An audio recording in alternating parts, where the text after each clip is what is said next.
I suppose in terms of everything that's going on this week, it's just absolutely massive tomorrow night, and the games are coming thick and fast. Now, as much as we can talk about the game itself, a lot of the things around the game are worth talking about. I mean, first of all, we mentioned the stadium. Anfield will be electric for this one, won't it? Yeah, I'd hope so. I thought it was really good on Saturday night, and also, Real Madrid coming to Anfield, and it was so good to get one over on them finally last season. But you want to do it again, and this is a kind of real measure. And also Liverpool kind of, they lost that Galatasaray game, so it puts you a little bit on the back foot. So you kind of keep, you got to keep picking up the points and keep winning. So, and I think it'll just make everyone feel a little bit better about where this side is going. Just to back up that Villa win with a big win over Real Madrid as well. So, hopefully they're going to do that. And I think, like you say, the atmosphere is going to be pretty good as well, as it always is on a Champions League night.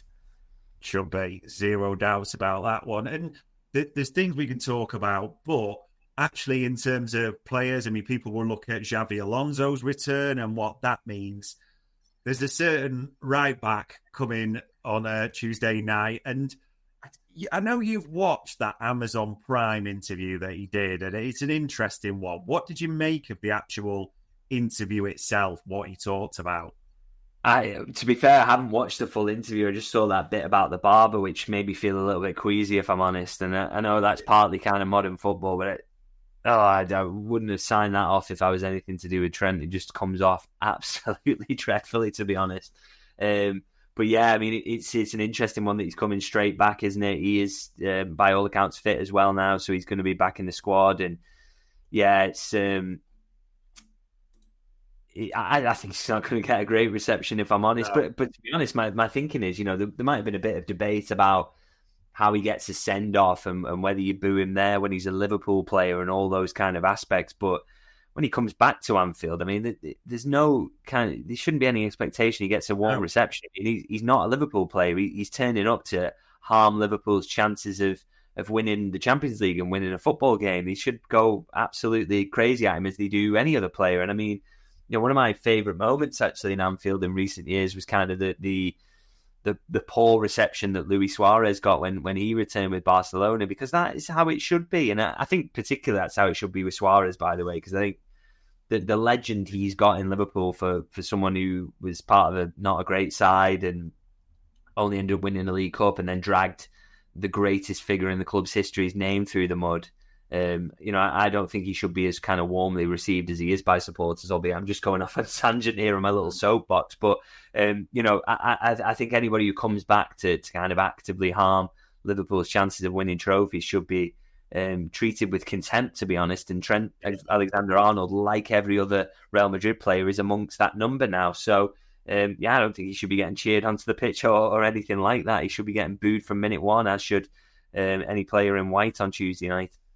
Yeah, he's weird, and obviously people suggesting it might be Valverde will start, so we'll have to see if Trent does get put into this one by Alonso. But even in that Amazon Prime interview, I don't know who the presenter was, but she specifically said, I'm sure you'll get the reception you're deserving of and Liverpool fans will want to give you.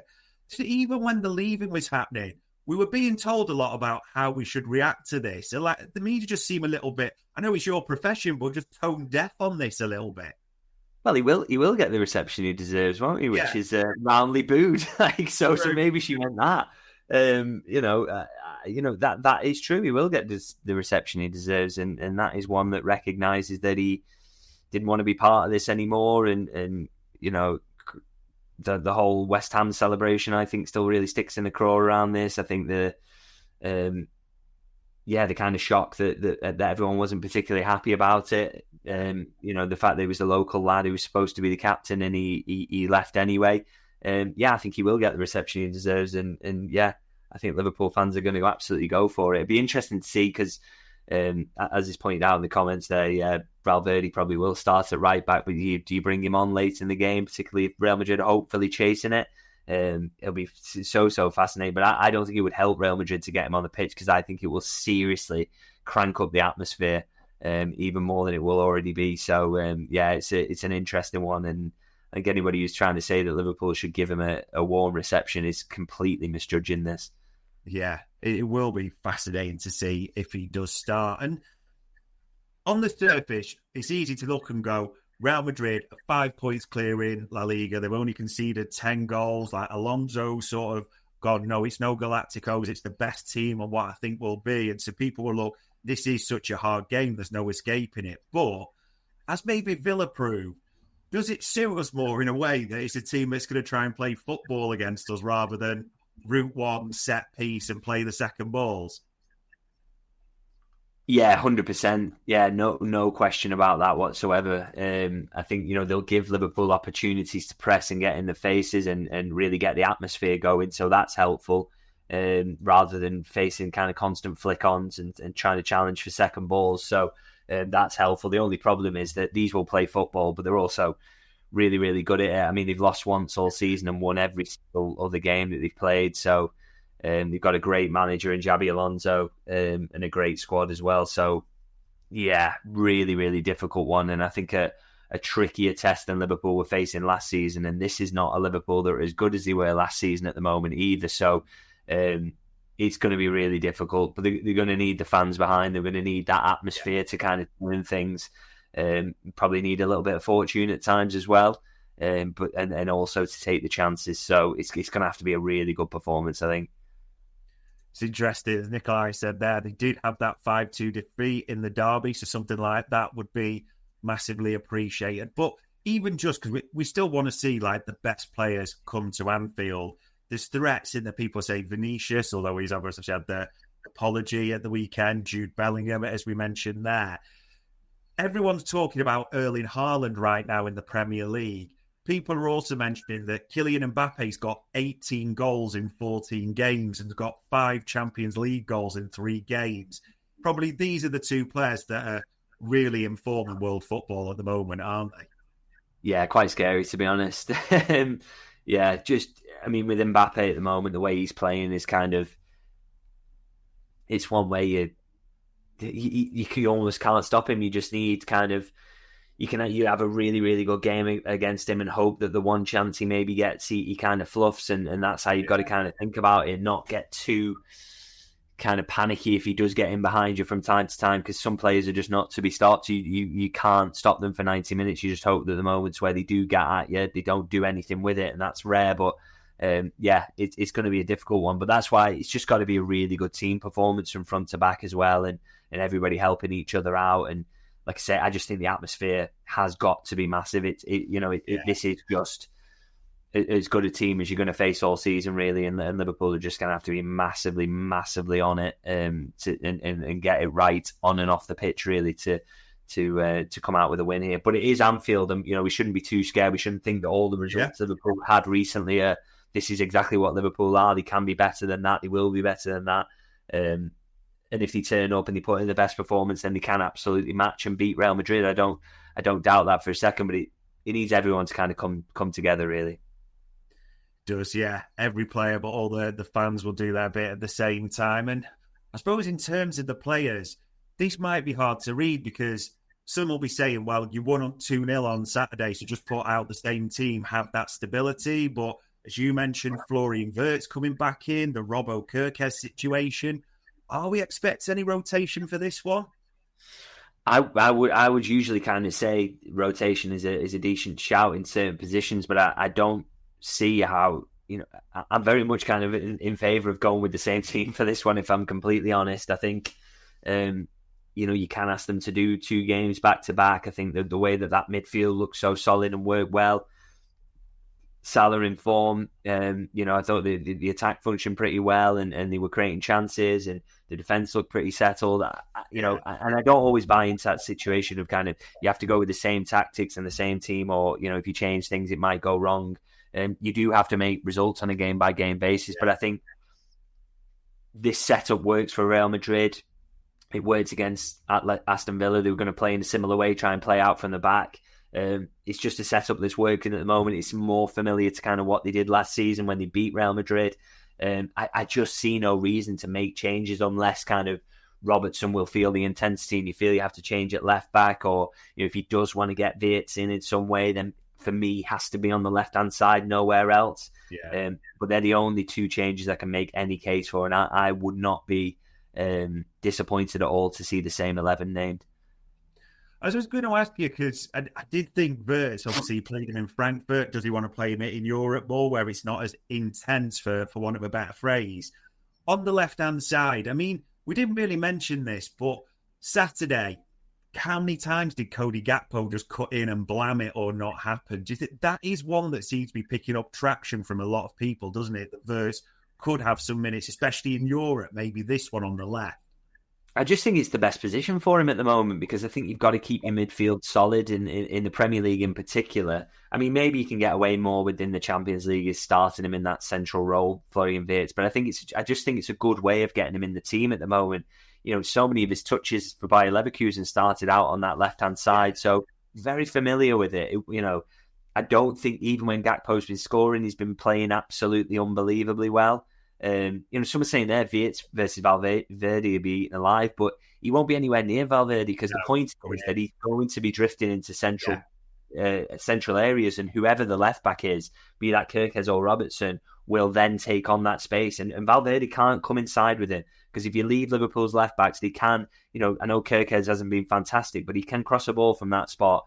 Robertson very dangerous if he gets in behind as well. So you know, the idea is to use him there and almost turn it into a box midfield at times, and your width then coming from your fullback. So that's kind of why I want him there. And, you know, I don't think Gakpo's been playing out of this world. So I think there's a case there. And if you really want to get Wirtz and you want to help get him settled, that left-hand side is the one for me. And maybe this will be a game where it worked for him. And as I say, he can create that box midfield. That helps you outnumber Real Madrid in certain situations as well, keep the pressure on.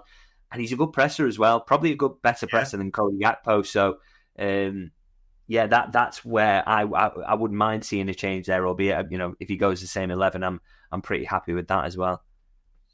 And for this game, because it was great, we got the win. We needed to stop the rot, break that, you know, the chain that was going there. Would Arne Slot, you think, if you asked him truthfully, take a point in this one to try and stop? Because if we beat Villa and then you lose in this one, you know, people still talk about the run of results. You're worried, does it dent confidence? Do you think he would take a point in this one and build on it? Yeah, he probably would, to be honest, because I think, like you say, it stops you kind of, you know, it's not adding another defeat to that column. Yeah. It's not a bad result in terms of, it's, you know, it's one of your hardest games that you've got in the Champions League. So, you know, and it keeps you in a decent position. And then, of course, you know, after that, you know, well, I think is the next... Yeah, it's PSV at home, so you'd think you'd win that. Then, of course, you've got to go to Inter, which is going to be difficult. But there are other games the other side of that would feel a little bit more winnable. So I don't think that a point would be the absolute worst. But I just think Liverpool are capable of beating Real Madrid at Anfield, and they should always feel that way. So you know, I know the form's not been the best recently, but they should very much feel. You know, the fact is, they were on the run last season that Real Madrid are on at the moment in terms of not being able to lose and. Yeah. You know, so, and it's all those players pretty much are still there and still capable of doing it. And we hope that the form is starting to turn now and things are starting to look up. So they shouldn't be going into it thinking to play for a point. They should just be thinking, let's try and reproduce a good level of performance. And if we do that, you give yourself every chance of winning the game.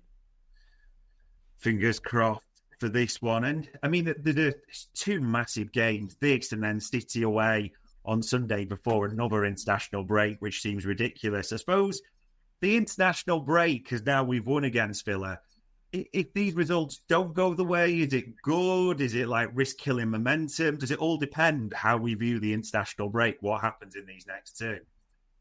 Yeah, they're just undeniably massive, aren't they? I just think, you know, you kind of, if you go on a run like Liverpool had been, you put insane pressure on the fixtures that follow, and you need to get good results, but also see good performances. Now, you know, you've put yourself in a position where you're going into Real Madrid thinking you absolutely have to win and to feel good about yourself, or, you know, going to City away and the same. And it's like, but these are really tough fixtures. So, but I think, you know, Liverpool have to just have to get that performance level back. And, you know, if they do that, I think everyone will be feeling, if you can get, I think, you know, beat Real Madrid and get a point at City or whatever, I think everybody would be delighted with that at this point. That they wouldn't be bad results, but I think a couple of defeats back to back, and again, the kind of miseries there, the question marks over where's this team going? Is it going to sort itself out?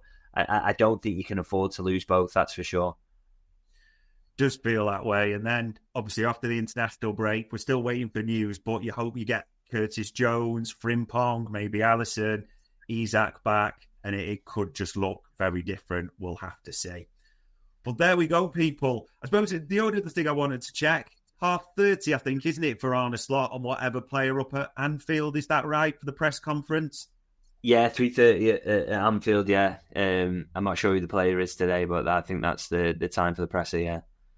Well, yeah, interesting to see if anything comes out of that. But 24 hours or so, a huge game at Anfield. Everyone will be ready for it. Someone will be getting roundly booed. Let's hope it's cheers at the end of this one. All it needs me to say as ever is, for the time, the insight, and for answering all the questions, David, it is as much appreciated